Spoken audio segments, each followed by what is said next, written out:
Okay, so my idea is to take the C, the F, and the G chords, the 1, 4, 5, and combine all of those into one position using the CAGED as a chordal fragment. Okay, so remember, there's 3 essential rules to using CAGED. We're either going to be using the CAGED to create chordal fragments. Okay, the second thing we're going to be doing is chordal improvisation. And the third thing is, of course, soloing. So right now we're looking at how we can take those 3 chords and play those 3 chords in really literally any position on the fretboard. So instead of blocking, you know, playing C, F, and G like that, or C, F, and G like this, we're looking for more of a uniform sound by just playing all 3 of those chords kind of seamlessly together. So the example I'm going to show you is going to be in what we just referred to as the 3rd position, right? Now, it's not actually the 3rd position on the guitar, but it's the 3rd shape of the CAGED. Okay, so we went through that a little bit ago. So let's start with the C that we've been talking about a lot, okay? So we understand that if we go into that 3rd position right there, my C chord is actually going to be the G shape at the 8th fret, remember that's C, with our bar on the 2nd and 3rd and 4th strings. Okay, so we went from C, the C shape of C, to the A shape of C, to the G shape of C. Remember, CAGED is always in that order. So C, A, G, and then E and D, of course, would follow. So this is the shape that I want to use for my C chord. It's visually a G shape, okay? So when I look down at my fretboard, again, I want to see 8, 7, 5, 5, 5, 8, or 8, 7, 5, 5, 8, 8, if I'm thinking of it as a 4-finger G. So the goal is not that I don't have to use the entire shape when I strum, it's that I can see the entire shape and I can choose what fragment to use when I solo, or when I'm making this different rhythm, I should say. So there's my C chord. Now I gotta move on to my F chord. Well, my F chord is sitting right here as well. Okay, my F chord would be the C shape with my pinky on the 8th fret of the 5th string, again with that same bar at the 5th fret, right? Because if we think about it, here was F. This is the F bar chord that we need to know. It was an E shape, which connects to a D shape, which connects back to a C shape. CAGED. After D, it starts all over on C again. So there it is, right there. There's that shape. So I want to see the C chord and the F chord, right? Which at this point are the G shape and the C shape. So I can see this one sitting here, and I can see that one sitting right there. Then we need our 5 chord, which is G. So again, where is G at? Well, G is sitting right here as a D shape. And how do I know that? Because G was right here, okay, as a G shape. The next shape available is the E shape. And the next available shape is the D shape. So you can see why that first DVD is so incredibly important that you study each one of those in detail to really get it in your head, because it can get very confusing if you can't see a streamlined chord all the way across your fretboard. And that's why we talked about taking a C, just seeing the entire C chord across the whole fretboard. F, seeing it across the fretboard. G, seeing it across the fretboard. That way you can pick and choose anywhere on your fretboard to do this. This is just one position. So here we go. I'm going to take that C, that F, and that G chord right here, and I'm going to decide how I want to play this to make it sound a little more uniform. So here's what I'm going to do. I'm going to go to the 5th fret of the 2nd, 3rd, and 4th strings, and I'm going to bar over that, which is the middle of this C chord, right, the G shape.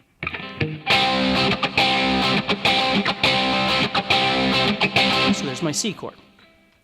Here comes my F chord, my 4 chord. Okay, well that's sitting right here. Now instead of playing this entire shape, what I'm really going to do is just play those same 3 strings. I'm going to play the 2nd, 3rd, and 4th strings, which means I'm going to play my middle finger here on the 6th fret of the 2nd string, my ring finger on the 7th fret of the 4th string, and then my bar. I'm just leaving my bar there because I'm going to be going back to C anyway. Okay, so I've got my C chord, my F chord.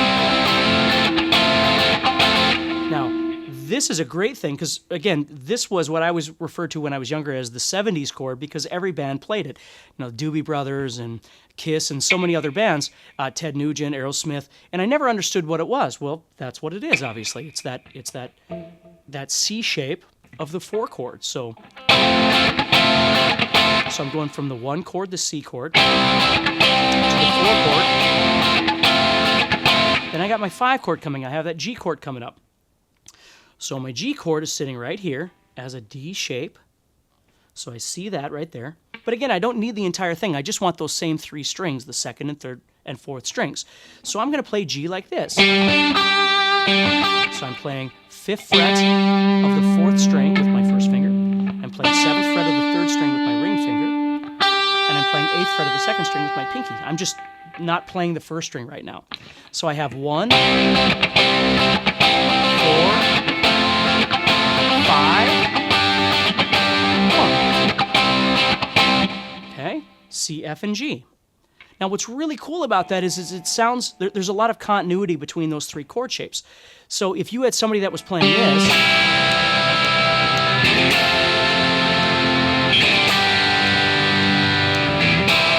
it sounds really cool if you were going,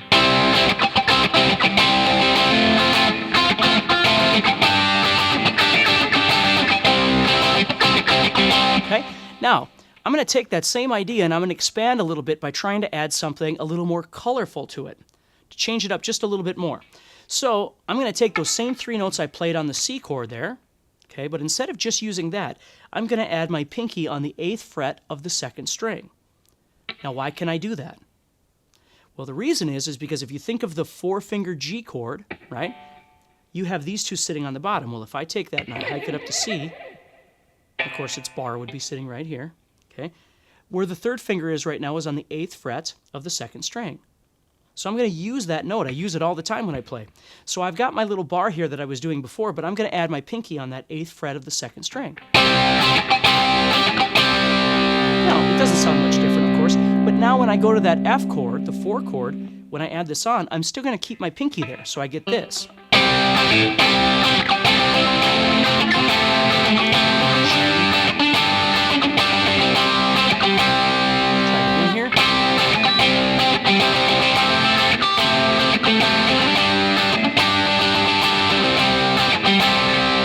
So it adds a little more melodic context to that by leaving that finger on there, okay?